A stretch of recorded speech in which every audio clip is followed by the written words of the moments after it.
ирсэн өссөн байдал харахад тийм таныг одоо их хурлаар иргээд тэгээд 12 Миний урилгыг хүлээж авч хүрэлцэж ирсэн одоо сэтгүүлчид хэвлэл мэдээллийн та нарт одоо гүнээ талархаж байгаа илэрхийлье. Миний би 2009 оноос хойш өнөө хүртэл Монгол улсын ерөнхийлөгчийн дэд бүтээс эдс баялагын зөвлөх, хуулийн зөвлөх, цэрэг аюулгүй байдлын зөвлөх, ахлах зөвлөх, тамгын газрын дараагаар ажиллаж Монгол улсын төрийн тэргүүний гадаад дотоод бодлого үйл ажиллагааны мөрийн хөтөлбөрийг хэрэгжүүлэх ажлыг зохион байгуулахад бол бүхий л хүч чадлаа зориулан ажиллаж ирсэн. Эдүүгээ манай ерөнхийлөгчийн тамгын газар бол хамгийн тогтвортой, тасралтгүй, гацаагүй, хүнд сурталгүй үйл ажиллагаатай институт болж төлөвлөсөн бөгөөд чадварлаг залуу хамт олноос бүрдэж байгаа. Тэгээ манай тамгын газрын хамт олон бол энэ эрч хүчээрээ цаашид бас ажилдна гэдэгт би итгэлтэй байгаамаа.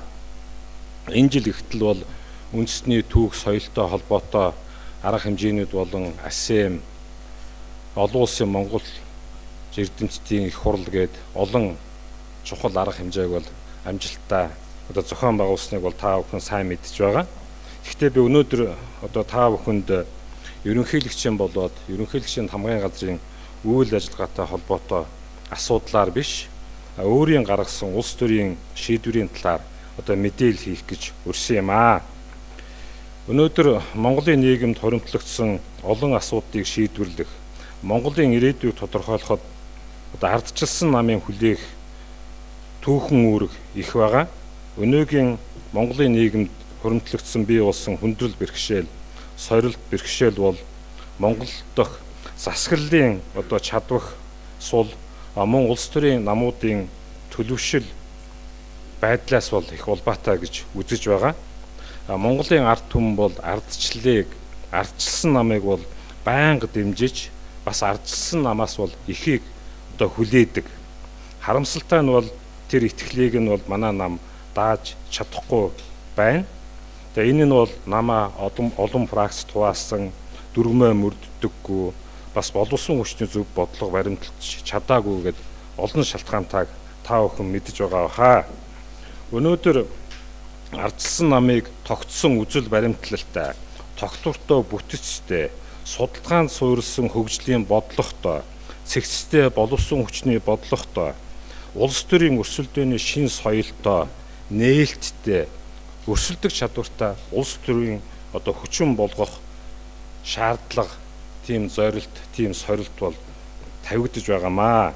Тэгээ ийм нөхцөл бод ардчилсан намын бодлого үйл ажиллагааг намын гишүүд болоод олон түмний оролцоотойгоор улс орны ирээдүйн хувь заяа, эрх ашигт нийсгүүц байдлаар шинчилж, ардчилсан намыг ардчлалын суур үнэт зүйлсийг бол мэддэг, дээдэлдэг, эрхэмлдэг залуу үеийнхнэр бэхжүүлэхийг бас цаг үе шаардаж байна.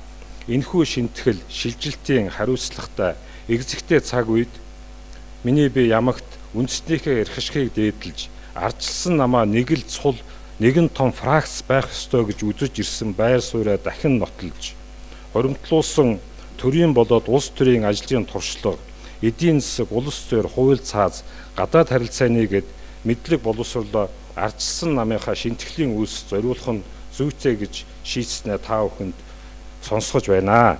Ер нь аливаа шинтгэлийг бол уг шинтгэлийн зайлшгүйг ойлгосон, мэдэрсэн, бас хэрэгжүүлэх чин хүсэл эрмэлзэлтэй хүмүүс л хийдгийг би мэднэ. Энэхүү амаргүй үйл хэргийг манлайлж, хатаагдсан ахмад үе, эд жагсаж яваа дунд үе, эхийг бүтээх өрнөн эрмэлзэлтэй залуу үеийнхний холбоос, гагнаас гүүрэн болон хамтран ажиллаж, зохион байгуулж, хүссэн үр дүнд хүргэж чадна гэдэгтээ итгэлтэй байна. Ингээд анхаарал тавьсан та нарт их баярлалаа.